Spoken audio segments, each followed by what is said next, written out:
भारत के मुख्य न्यायाधीश डी.वाई. चंद्रचूड़ जी, सुप्रीम कोर्ट के न्यायमूर्तिगण,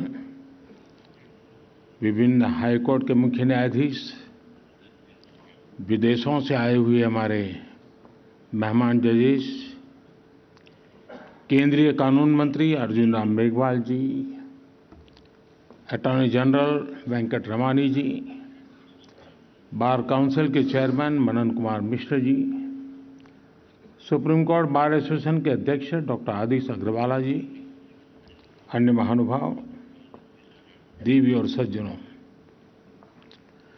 2 दिन पहले भारत के संविधान ने अपने 75 वर्ष में प्रवेश किया है। आज भारत के सुप्रीम कोर्ट के भी 75वें वर्ष का शुभारंभ हुआ है। इस ऐतिहासिक अवसर पर आप सभी के बीच आना अपने आप में सुखद है। मैं आप सभी न्यायविदों को इस अवसर पर अपनी शुभकामनाएं देता हूं। साथियों, भारत के संविधान निर्माताओं ने स्वतंत्रता, समानता और न्याय के सिद्धांतों वाले स्वतंत्र भारत का सपना देखा था। भारत के सुप्रीम कोर्ट ने इन सिद्धांतों के संरक्षण का निरंतर प्रयास किया है। अभिव्यक्ति की आजादी हो, व्यक्तिगत स्वतंत्रता हो, सामाजिक न्याय, सोशल जस्टिस हो, सर्वोच्च न्यायालय ने भारत की वाइब्रेंट डेमोक्रेसी को निरंतर सशक्त किया। 7 दशकों से भी लंबी इस यात्रा में सुप्रीम कोर्ट ने इंडिविजुअल राइट्स और फ्रीडम ऑफ स्पीच पर कई महत्वपूर्ण निर्णय किए हैं। इन फैसलों ने देश के सोशियो पॉलिटिकल परिवेश को एक नई दिशा दी है। साथियों, आज भारत की हर संस्था, हर संगठन, कार्यपालिका हो या विधायिका, अगले 25 वर्षों के लक्ष्यों को सामने रखकर काम कर रही है। इसी सोच के साथ आज देश में बड़े-बड़े रिफॉर्म्स भी हो रहे हैं। भारत की आज की आर्थिक नीतियां कल के उज्जवल भारत का आधार बनेगी।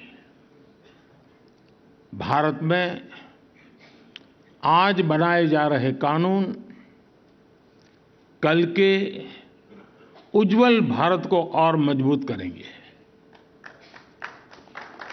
बदलती हुई वैश्विक परिस्थितियों में आज पूरी दुनिया की नजर भारत पर है। पूरी दुनिया का भरोसा भारत पर बढ़ रहा है। ऐसे में आज भारत के लिए जरूरी है कि हम हर अवसर का लाभ उठाएं, कोई भी अवसर जाने न दें। आज भारत की प्राथमिकता है ease of living, ease of doing business, ease of travel, ease of communication और साथ ही ईज ऑफ जस्टिस। भारत के नागरिक ईज ऑफ जस्टिस के हकदार है और सुप्रीम कोर्ट इसका प्रमुख माध्यम है। साथियों, देश की पूरी न्याय व्यवस्था सुप्रीम कोर्ट के दिशा निर्देशों और मार्गदर्शन, आपके गाइडेंस पर निर्भर होती है। ये हमारा कर्तव्य है कि इस कोर्ट की एक्सेसिबिलिटी भारत के अंतिम छोर तक हो और इससे हर भारतीय की आवश्यकताएं पूरी हो सके।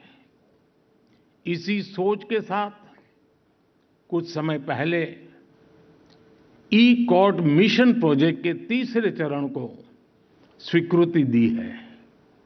इसके लिए दूसरे फेज से 4 गुना ज्यादा राशि को मंजूरी दी गई है।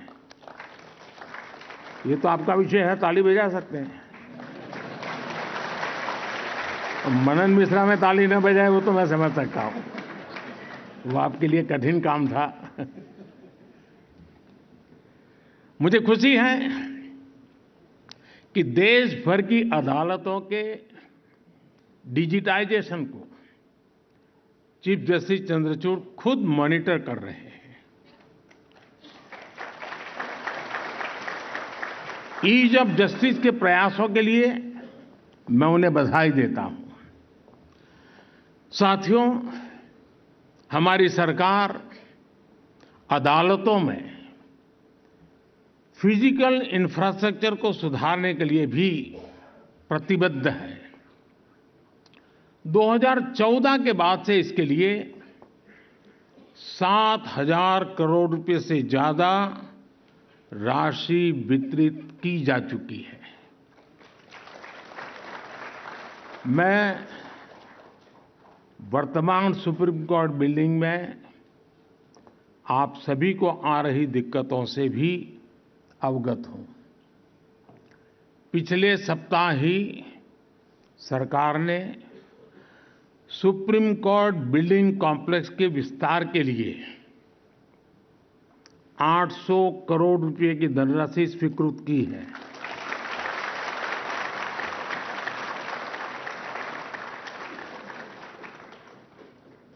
बस अब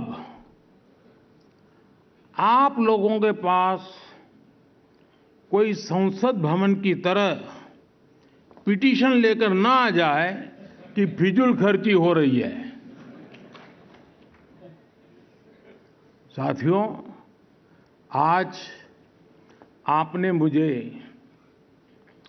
सुप्रीम कोर्ट के कुछ डिजिटल इनिशिएटिव का शुभारंभ करने का भी मौका दिया है। डिजिटल सुप्रीम कोर्ट रिपोर्ट्स की मदद से सर्वोच्च न्यायालय के निर्णय अब डिजिटल फॉर्मेट में भी मिल सकेंगे। मुझे देखकर अच्छा लगा कि सुप्रीम कोर्ट के फैसलों को स्थानीय भाषाओं में ट्रांसलेट कराने की व्यवस्था भी शुरू कर दी गई है। मुझे उम्मीद है कि देश की अन्य अदालतों में भी जल्द ऐसी व्यवस्था हो सकेगी। साथियों, आज टेक्नोलॉजी कैसे ईज ऑफ जस्टिस में मददगार साबित हो सकती है, इसका एक कार्यक्रम अपने आप में एक उदाहरण है। मेरा ये संबोधन अभी एआई की मदद से इसी वक्त इंग्लिश में ट्रांसलेट हो रहा है और आप में से कुछ लोग भाषिणी ऐप के माध्यम से उसे सुन भी रहे हैं। कुछ शुरुआती दिक्कतें हो सकती हैं, लेकिन टेक्नोलॉजी कितना बड़ा कमाल कर सकती है, ये इससे पता चलता है। हमारी अदालतों में भी इसी तरह की टेक्नोलॉजी का उपयोग करके सामान्य नागरिकों का जीवन आसान बनाया जा सकता है। आपको याद होगा, मैंने कुछ समय पहले कानूनों को सरल भाषा में लिखे जाने की बात कही थी। मैं समझता हूं कि अदालत के निर्णयों का आसान भाषा में लिखे जाने से आम लोगों को और मदद मिलेगी।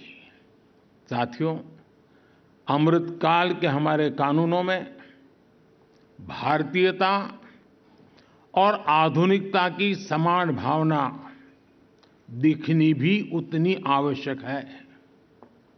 वर्तमान की परिस्थितियां और बेस्ट प्रैक्टिसेस के अनुरूप सरकार भी कानूनों को मॉडर्नाइज करने पर काम कर रही है। पुराने कॉलोनियल क्रिमिनल लॉज को खत्म करके सरकार ने भारतीय नागरिक सुरक्षा संहिता, भारतीय न्याय संहिता और भारतीय साक्ष्य अधिनियम की व्यवस्था शुरू की है। इन बदलावों के कारण हमारे लीगल, पॉलिसिंग और इन्वेस्टिगेटिव सिस्टम ने नए दौर में प्रवेश किया है। एक बहुत बड़ा परिवर्तन है। सैकड़ों वर्ष पुराने कानूनों से नए कानूनों तक पहुंचने का परिवर्तन सहज हो, यह बहुत जरूरी है। इसके लिए पहले ही सरकारी कर्मचारियों की ट्रेनिंग और कैपेसिटी बिल्डिंग का काम भी शुरू कर दिया गया है। मैं सुप्रीम कोर्ट से आग्रह करूंगा कि वो भी सभी स्टेक होल्डर्स की ऐसी कैपेसिटी बिल्डिंग के लिए भी आगे आएं। साथियों, एक सशक्त न्याय व्यवस्था विकसित भारत का प्रमुख आधार है।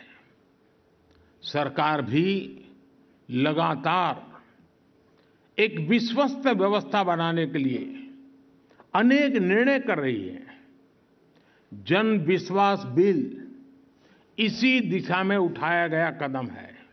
इससे आने वाले समय में न्याय व्यवस्था पर बेवजह पड़ने वाला बोझ कम होगा। इससे पेंडिंग केसेस की संख्या भी घटेगी। आप जानते हैं कि सरकार द्वारा अल्टरनेटिव डिस्प्यूट रिजोल्यूशन के लिए लॉ ऑफ मीडिएशन की व्यवस्था भी की गई है। इससे भी हमारी न्यायपालिका, विशेष रूप से सब ऑर्डिनेट जुडिशरी पर पड़ने वाला बोझ कम हो रहा है। साथियों, सभी के प्रयास से ही भारत 2047 तक विकसित भारत के लक्ष्य को प्राप्त कर पाएगा और इसमें निश्चित तौर पर सुप्रीम कोर्ट के अगले 25 वर्षों की भी बड़ी सकारात्मक भूमिका है। एक बार फिर आप सबने यहां मुझे निमंत्रित किया। आप सबके ध्यान में शायद एक बात आई होगी, लेकिन ये फोरम ऐसा है कि मुझे लगता है कि उसका जिक्र करना मुझे अच्छा लगेगा। इस बार जो पद्मा अवार्ड जो दिए गए हैं, उसमें सुप्रीम कोर्ट के रिटायर्ड जज और समग्र एशिया की पहली मुस्लिम सुप्रीम कोर्ट जज, उनको इस बार फातिमा जी को हमने पद्म भूषण सम्मान दिया है और मेरे लिए ये बहुत गर्व की बात है। एक बार फिर मैं सुप्रीम कोर्ट को उसके 75 वर्ष पर बहुत बहुत बधाई देता हूं। बहुत बहुत धन्यवाद।